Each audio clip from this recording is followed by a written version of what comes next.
Je suis en compagnie de Jérôme Renou. Bonjour Jérôme. Bonjour Delphine. Vous êtes le directeur général France d'Akamai. Akamai, un CDN. CDN, il faut expliquer un petit peu ce que c'est. Réseau de diffusion de contenu, si je devais traduire simplement en français.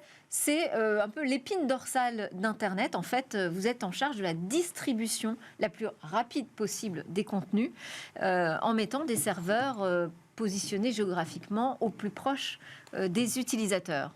Ça vous va comme résumé ? C'est exactement ça.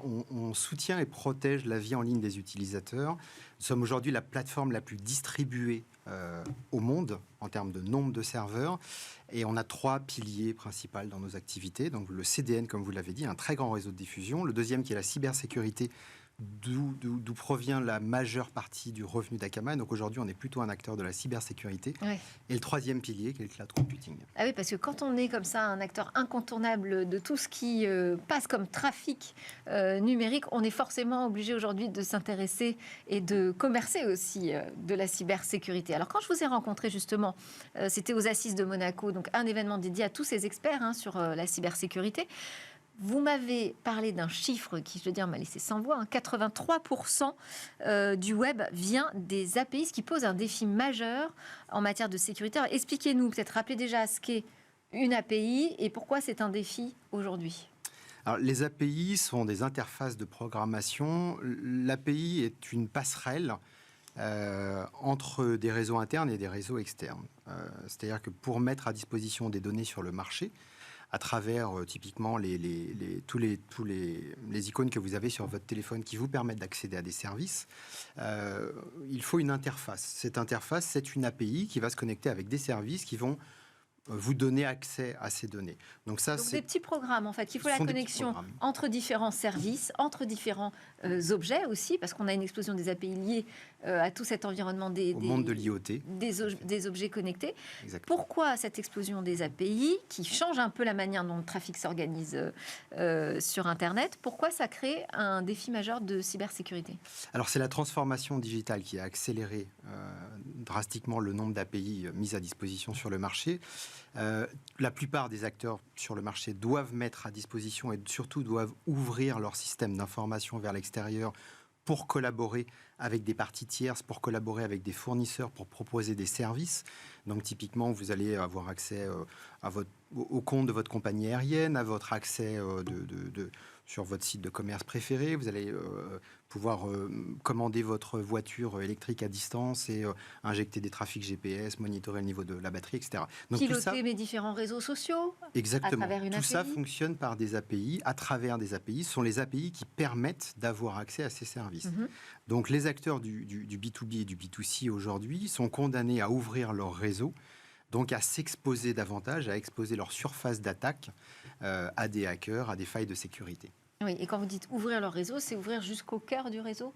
Alors non, je schématise, on n'ouvre pas jusqu'au cœur du réseau. Par contre, les API sont une passerelle vers l'extérieur. Ouais. Le principe de la sécurité, c'est vraiment le zéro trust, c'est-à-dire je ferme un maximum.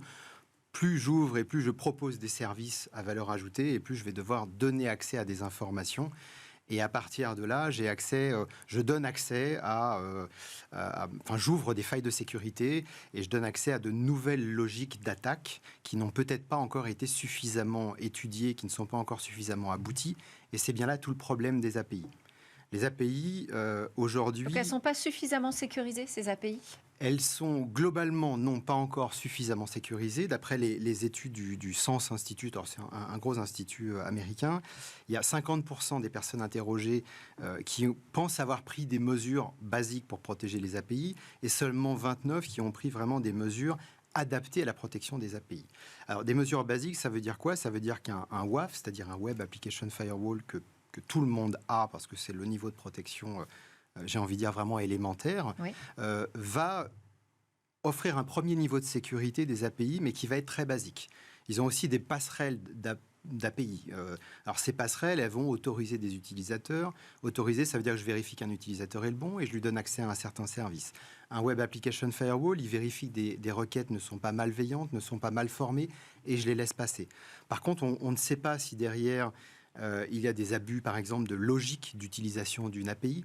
On ne sait pas s'il y a des défauts de comportement, on ne fait pas d'analyse comportementale, donc il n'y a pas d'analyse poussée de tous les effets pernicieux, vicieux que les hackers vont pouvoir exploiter à travers l'utilisation des API. Et puis, il faut être capable aussi d'avoir l'inventaire exact de l'ensemble d'API qui vient se connecter à notre réseau. Ça, je sais que c'est aussi un sujet important. Très rapidement, ma dernière question, c'est compliqué donc aujourd'hui de répondre à ce défi de la sécurité autour de ces API? Alors, c'est pas extrêmement compliqué. Il faut s'y atteler. Il faut prendre des décisions importantes que sont d'aller au-delà des mécanismes de sécurisation traditionnels type WAF ou passerelle API. Il faut aller vers de l'analyse comportementale, vraiment de la recherche de logique d'abus. De logique d'entreprise, c'est-à-dire comment sont utilisées mes API. Il faut être capable de faire de l'inventorisation poussée de ces API, éviter ce qu'on appelle les shadow API et les API zombies, c'est-à-dire celles qu'on laisse un peu traîner dans un coin, qu'on n'a pas suffisamment patché, qu'on a un peu oublié, où les développeurs sont partis, puis finalement on s'aperçoit. Et c'est là en fait que le hacker va s'engouffrer. Lui, il recherche entre guillemets la facilité, et je vais surtout pas les dire qu'ils sont pas suffisamment talentueux, mais c'est sûr que si vous laissez une porte ouverte, quelqu'un rentrera. Merci beaucoup, Jérôme Renou, directeur général d'Akamai France, de nous ouvrir les yeux sur ces nouveaux enjeux de sécurité, de nous en donner aussi quelques clés. Merci de m'avoir invité. Avec plaisir. Tout de suite, c'est notre rendez-vous Game Business.